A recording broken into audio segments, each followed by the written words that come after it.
प्रिय छात्र छात्राओं, बच्चों, मैंने कल आपको उपसर्ग के बारे में बताया था और मुझे आशा है कि आपने उपसर्ग पढ़े होंगे और अपनी कॉपियों में या नोटबुक में तैयार करे होंगे, लिखे होंगे। आज मैं आपको प्रत्यय शब्द के बारे में बच्चों बता रहा हूँ। प्रत्यय की परिभाषा है, वे शब्दांश प्रत्यय कहलाते हैं जो किसी शब्द के बाद में जुड़कर उसके अर्थ में परिवर्तन कर देते हैं। जैसे मीठा शब्द में आई प्रत्यय जोड़कर मिठाई शब्द बनता है। ठीक है बच्चों। इसी प्रकार प्रत्यय के प्रकार अथवा भेद कितने हैं? प्रत्यय दो प्रकार के होते हैं, कृत प्रत्यय और तदित प्रत्यय। कृत प्रत्यय क्रियाओं के धातु रूप के साथ जुड़कर उनके अर्थ में परिवर्तन करने वाले शब्दांश कृत प्रत्यय कहलाते हैं। जैसे पढ़ धातु में आई शब्दांश प्रत्यय जोड़कर पढ़ाई शब्द बनता है। इन्हीं प्रत्ययों को जोड़कर संज्ञा, विश्लेषण तथा अव्यय शब्दों की रचना की जा सकती है। जैसे कृत प्रत्यय में आने वाले शब्द हैं अन, इसका शब्द प्रत्यय जुड़ेगी इसमें गमन, पठन, दर्शन, पूजन, नमन, मनन, चिंतन और मिलन। यानी अन्य शब्द के प्रत्यय हैं। जैसे अक ऑब्लिक क, इस शब्द से बनेंगे मोहक, दर्शक, लेखक, पाठक, बोधक और बैठक। आका इस शब्द से बनता है, प्रत्यय जोड़ेंगे तो धमाका, लड़का, उड़का। आन इस शब्द से प्रत्यय जोड़ेंगे आन में तो उठान, ढलान, उफान, थकान, उड़ान और मिलान। आहट और हट, आहट ऑब्लिक हट, इससे बनेगा घबराहट, जगमगाहट, आहट, सरसराहट, गड़गड़ाहट और चिल्लाहट। आई शब्द है, आई प्रत्यय है। इस पर कौन से शब्द बनेंगे? इसमें प्रत्यय जोड़ने से आई से लिखाई, पढ़ाई, हंसाई, चढ़ाई, जुताई, कमाई, निराई और सिलाई। अब अट ऑब्लिक बट, ये प्रत्यय से शब्द जोड़ने पर कौन कौन शब्द बनते हैं? सजावट, लिखावट, गिरावट, थकावट और बनावट।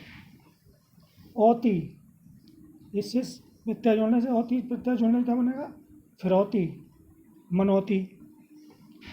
अक्कड़, घुमक्कड़ और पियक्कड़, ये आपके प्रत्यय जोड़ने से बने। नेक्स्ट आपकी आती है तदित प्रत्यय। धातु के अतिरिक्त संज्ञा, सर्वनाम, विशेषण आदि शब्दों के अंत में जुड़कर नवीन शब्द की रचना करने वाले शब्दांश तदित प्रत्यय कहलाते हैं। जैसे भला शब्द में आई शब्दांश प्रत्यय जोड़कर भलाई शब्द बनता है। हिंदी के कुछ प्रत्यय उनसे शब्द बने इस प्रकार, निम्न प्रकार हैं। पन है तदित प्रत्यय कैसे बनेगी? इसे कौन से शब्द जोड़े जाएंगे? जैसे पन में बचपन, बालकपन, गंवारपन, भोलापन, पागलपन, नीचपन और ऊंचपन। बा शब्द है तदित प्रत्यय में कौन से शब्द बनेंगे? बा से बुलावा, पहनावा और दिखावा। त्व शब्द से बनेगी प्रत्यय जोड़ेंगे क्या बनेगा? महत्व, कवित्व, गुरुत्व बंधुत्व, मनुष्यत्व, प्रभुत्व और एकत्व। वा 5 से 5वां, इसी प्रकार 7वां, 30वां और 20वां। इस तरह से बा शब्द से बने शब्द प्रत्यय जुड़ने से ई है। इससे बने भारतीय, राष्ट्रीय, जातीय, वर्गीय और कथनीय। हट, इससे बनेगा घबराहट, बुलाहट, अकुलाहट। ता, प्रत्यय से ता से बनता है महानता, मधुरता, कविता, सुंदरता, दयालुता और गुरुता। आई से बनेंगे भला, भला से भलाई, भरना से भराई और पढ़ना से पढ़ाई। बट, इससे बनता है बनावट, सजावट, लिखावट। पा से बुढ़ापा और रड़ापा। इस तरह के शब्द आपके कृत प्रत्यय से बनते हैं। इससे पिछली प्रत्यय थी हमारी कृत प्रत्यय। ये शब्द मैंने आपको बताए हैं। इनको आप अपनी कॉपियों पर अच्छी तरह से लिखें और इनको याद करना चालू कर दें। प्रत्यय तथा उपसर्ग में अंतर। प्रत्यय किसी शब्द के अंत में, यानी प्रत्यय तथा उपसर्ग में अंतर क्या है? प्रत्यय किसी शब्द के अंत में जुड़कर उसके अर्थ में परिवर्तन करते हैं। जैसे सौभाग्य शब्द के अंत में वती प्रत्यय जुड़ने से क्या हो जाती है? सौभाग्यवती शब्द बनता है। सौभाग्य में हम जोड़ देंगे, परिवर्तन क्या किया हमने? अंत में वती प्रत्यय जोड़ने से सौभाग्यवती शब्द बनता है। जबकि उपसर्ग किसी शब्द के आरंभ में जुड़कर उसके अर्थ में परिवर्तन करते हैं। तो जैसे शासन शब्द के आरंभ में अनु उपसर्ग जोड़ने से क्या हो जाएगा? अनुशासन शब्द बनता है। ठीक है, तो ये रहे आपके 2 तरह के प्रत्यय। अब हम आगे समास के बारे में आपसे चर्चा कर रहे हैं। समास की परिभाषा पहले आप ध्यान से सुने और जो कॉपी पर नोट करें। समास की परिभाषा है, समास का सार्थक अर्थ है संक्षिप्त करना। समझे? थोड़ा संक्षिप्त में, थोड़े से में। जब 2 या 2 से अधिक पदों के बीच की विभक्ति अथवा योजक पदों को हटाकर एक संक्षिप्त पद बनाया जाता है तो इस प्रक्रिया को समास कहते हैं। समास करने पर प्राय पदों की विभक्तियों का लोप हो जाता है। इसी विलोपन की क्रिया के पश्चात एक नया शब्द बनता है। जैसे बैलों से युक्त गाड़ी, बैलगाड़ी, राजा का पुत्र, राजपुत्र। समास में प्राय 2 पद होते हैं। इन पदों को क्रमश पूर्व पद तथा उत्तर पद कहते हैं। उपयुक्त उदाहरण में बैल तथा राजा पूर्व पद है और गाड़ी तथा पुत्र उत्तर पद है। समास करने पर बने नए शब्दों को समासिक पद अथवा समस्त पद कहते हैं। सामासिक पद को पुनः उसके मूल पदों को विभक्त करने को समास का विग्रह कहते हैं। जैसे गजानन में 2 पद है, गज और आनन। इसका समास विग्रह होगा गज का आनन, जिसका अर्थ है गणेश जी। समास के प्रकार भेद। पदों की प्रधानता के आधार पर समास के निम्नलिखित 4 भेद किए जाते हैं। पहला पद प्रधान अव्ययी भाव, दूसरा पद प्रधान तत्पुरुष, तीसरा पद प्रधान द्वंद्व और चौथा कोई भी पद प्रधान नहीं बहुब्रीहि। इन चारों प्रमुख भेदों के अतिरिक्त कर्मधारय और दिगु 2 समास और भी हैं जिनमें विदर्भ तत्पुरुष के भेद बताता है। इनको मिलाकर समास के 6 भेद हो जाते हैं। अव्ययी समास दोनों पद प्रधान, कर्मधारय समास उत्तर पद प्रधान, दिगु समास पूर्व पद प्रधान, द्वंद्व समास पूर्व पद विशेषण उत्तर पद विशेष्य। और 5वां है तत्पुरुष समास, पूर्व पद संख्यावाची और बहुब्रीहि समास कोई तीसरा पद अथा अर्थ प्रधान। ठीक है,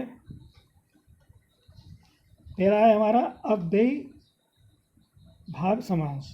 जिस समास में पहला पद अव्यय हो उसी का अर्थ प्रधान हो और दूसरा पद संज्ञा हो तो वह अव्ययी भाव समास कहलाता है। जैसे देखिए आजन्म, जन्म से लेकर जन्म पर्यंत, प्रतिदिन, दिन दिन, हर दिन। यथा संभव, जैसा संभव हो। यथार्थ, यथा समर्थ, जैसा समर्थ हो। यथाशक्ति, शक्ति के अनुसार, इसका जो विग्रह है। यथा विधि, विधि के अनुसार। आजीवन, जीवन पर्यंत। कर्मधारय समास, इस समास में उपप्रधान उपव्यय का कर्मधारय समास, इस समास में उपमान उपमेय का संबंध होता है। इसमें उत्तर पद प्रधान होने के साथ में विशेष अर्थार्थ उपमेय होता है, जबकि पूर्व पद विशेषण अर्थात उपमान होता है। उदाहरण देखिए, समस्त पद और समास विग्रह। चंद्रमुख, चंद्र के समान मुख, तो क्या प्रधान हुआ? चंद्र के समान मुख, विशेष्य है। प्रधान क्या है? चंद्रमुख, और उसका उपमेय क्या है? चंद्र के समान मुख। मुख कमल, मुखरूपी कमल। नीलोत्पल, नीला उत्पल यानी कमल, विशेष्य है। नीलाम्बुज, नीला अम्बुज यानी कमल। पीताम्बर, पीला वस्त्र। श्वेताम्बर, श्वेत वस्त्र। सधर्म, सधर्म, सधर्म, सत्य है जो धर्म। विद्याधन, विद्यारूपी धन।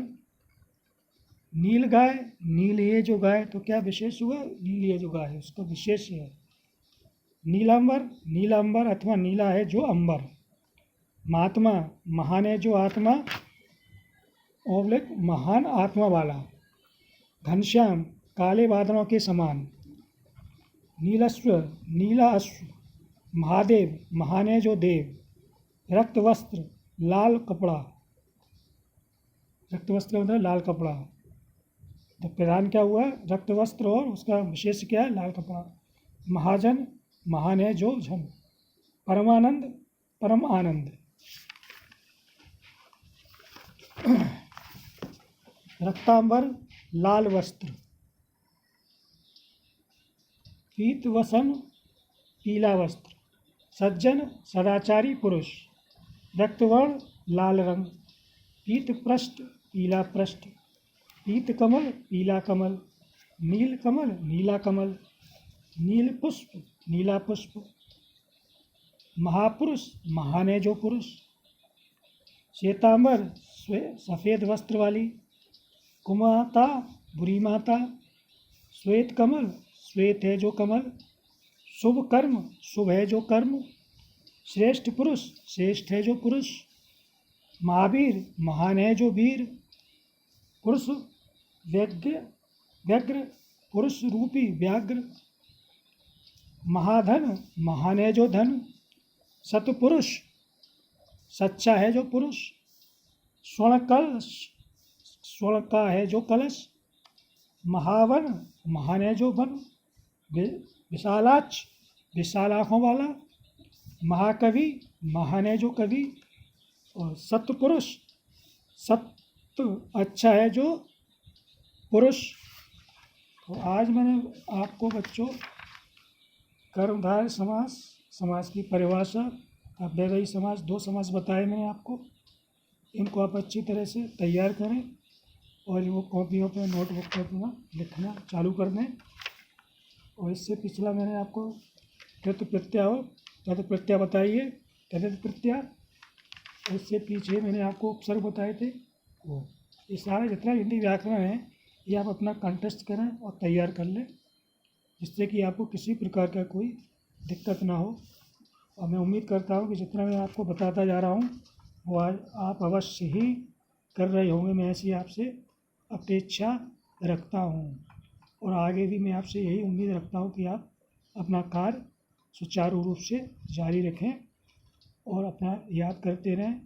दोहरा समास, अव्ययी समास, कर्मधारय समास, समास की परिभाषा, समास के प्रकार ये सारी चीज़ें मैं आपको बताई।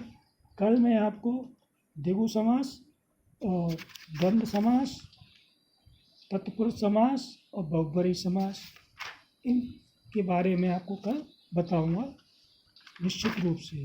आप तैयार करें, मैं उम्मीद है कि आप अवश्य ही पढ़ रहे होंगे। धन्यवाद।